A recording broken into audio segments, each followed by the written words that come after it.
আসসালামু আলাইকুম রহমতুল্লাহ। আপনারা সবাই কেমন আছেন?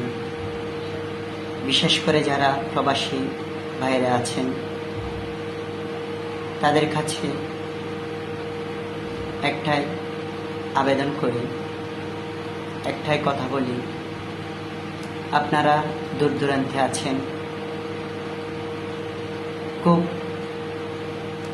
সাধনা করে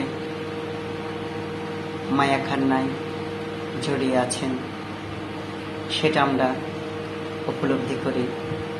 যারা বিশেষ করে প্রবাসী ভাইয়েরা আছেন, শ্রদ্ধেয় বড় ভাই এবং আমার কয়েকজন শুভাকাঙ্ক্ষী মামারা আছেন, সবাইকে আমার আন্তরিক মোবারকবাদ। আপনাদের জন্য মন থেকে দোয়া করি যেন সবসময় আল্লাহ আপনাদের হেফাজত করে, ভালো রাখে। আপনাদের চাকরি জীবন, আপনাদের ব্যবসায়ী জীবন আল্লাহ বরকত দান করে।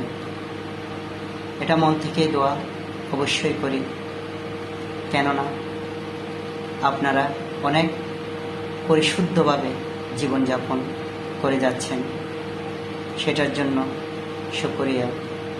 তো আপনারা আসুন, একটাই কামনা করুন, আত্মশুদ্ধি হই এবং আল্লাহকে, আমার রবকে চিনি, আমার রবকে জানি।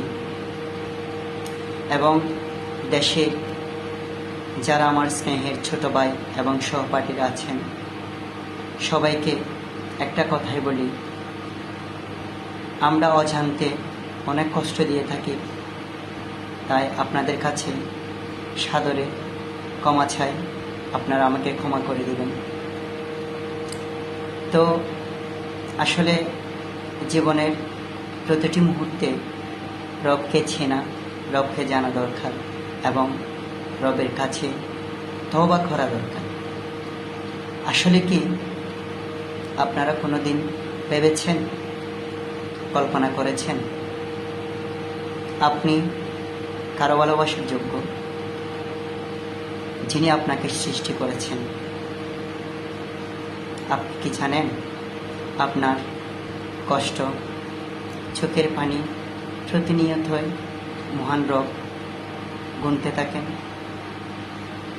আপনি কি বুঝেন আপনার কষ্ট এবং নিঃশব্দ কান্না আল্লাহ তাআলা গুনেন?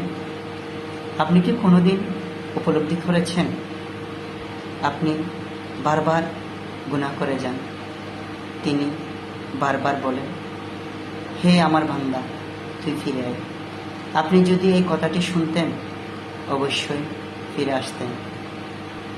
তো আপনার মানতে হবে আপনাকে আল্লাহ অনেক ভালোবাসেন, তাই ফিরে আসুন এবং তওবা করুন। সবাইকে আল্লাহ হেফাজত করুন। আসসালামু আলাইকুম ওয়া রাহমাতুল্লাহ।